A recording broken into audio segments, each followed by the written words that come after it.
Hello, I'm Tracy Grimshaw. Welcome to A Current Affair. Coming up, our exclusive interview with the ex-wife of a controversial politician accused of abusing her. First, the privacy scandal that has one of our biggest telcos in serious damage control. We've discovered thousands of dumped documents with Australians' personal details there for anyone to see. Martin King's been following this story and joins me live. Marty? Thanks, Tracy. Did you know, Trace, that in the past year, 5% of Australians have fallen victim to identity theft? That's 800,000 people. So how would you feel if your most personal of personal details were sitting out in the open in a shipping container for all the world to see or take? Not real happy, I'd wager, like the people you're about to meet.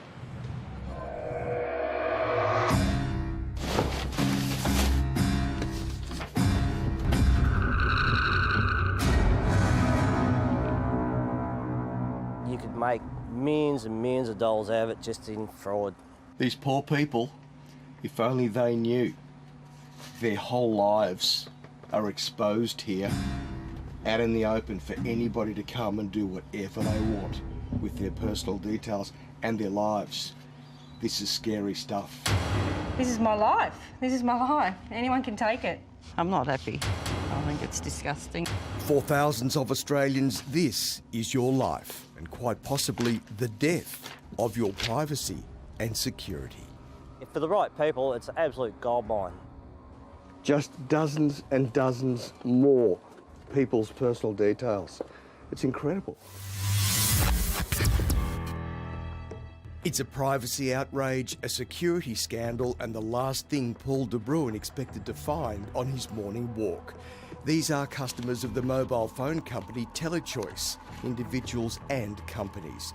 And every one of them in a paddock outside Melbourne is a sitting duck for identity fraud or worse. I was shocked when I stumbled across it. Nobody knows what's been taken and nobody knows who's been compromised. What we do know is that after Optus ditched Telchoice as a partner in 2013, someone made a decision to decant a mobile phone store into 3 shipping containers and leave them in the bush. There's Telchoice contracts, paperwork for Virgin Mobile and Optus. I mean, seriously, this is a fraudster's paradise. Container 1, Telchoice uniforms and giveaways. Container 2, cabinetry, shelving and mobile phone stands. Container 3, the private lives of Telchoice customers from Victoria, New South Wales, Queensland and Tasmania.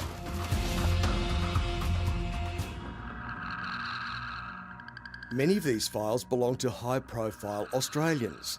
Many belong to high-profile organisations. We've chosen not to identify any individuals or their personal details for obvious reasons.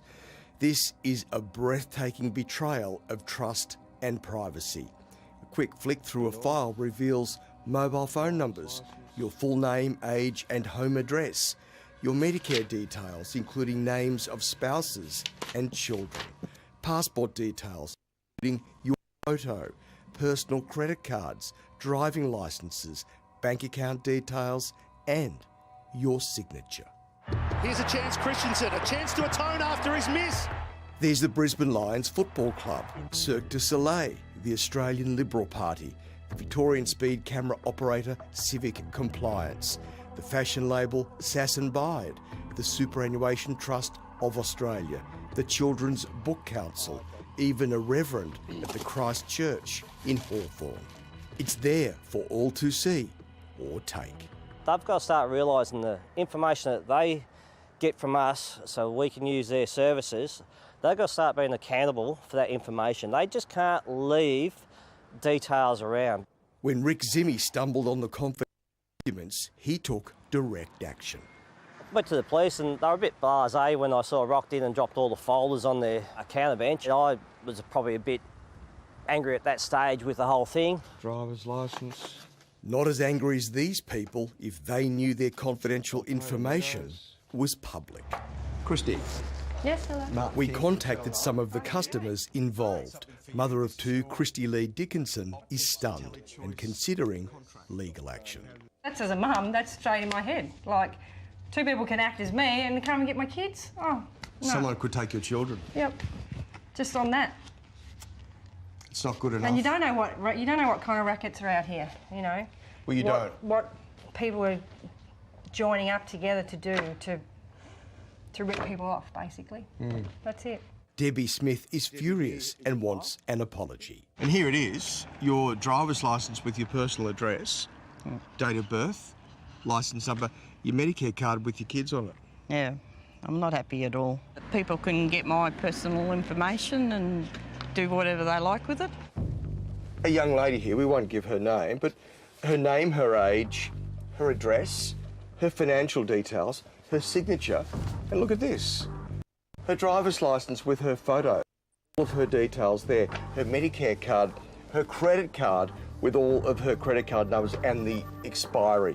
It's a shocking thing to happen, and it's a complete breach of trust by those people who collect this information to discard it in this manner. David Gelberly QC. He says the risk to these account holders is very real. It can be used to invent identities, and then once that identity is invented, the individual who's going to go by that identity may well commit criminal offences. So they'll put at risk the very integrity of our being, our very existence. You're telling me, says Andrew Truesdale. I was the victim of two frauds. One is a credit card fraud and the other one is the theft of my superannuation. Andrew learnt the hard way that identity fraud is easy. In the past week, he's discovered that someone somehow obtained his personal details. Nothing to do with Telechoice and the shipping container, but everything to do with unscrupulous people with criminal intent. The basic information that they used was they had my name, address and my birth date, and apparently that was all they needed to get a credit card in my name. The credit card was maxed out at $2,000, then closed by the Crims, but they weren't finished. They used my tax file number and my passport number to identify themselves and were able to take all my money. $16,000 poorer and the subject of a Victoria Police investigation, Andrew says he feels for all of these people whose lives have been exposed.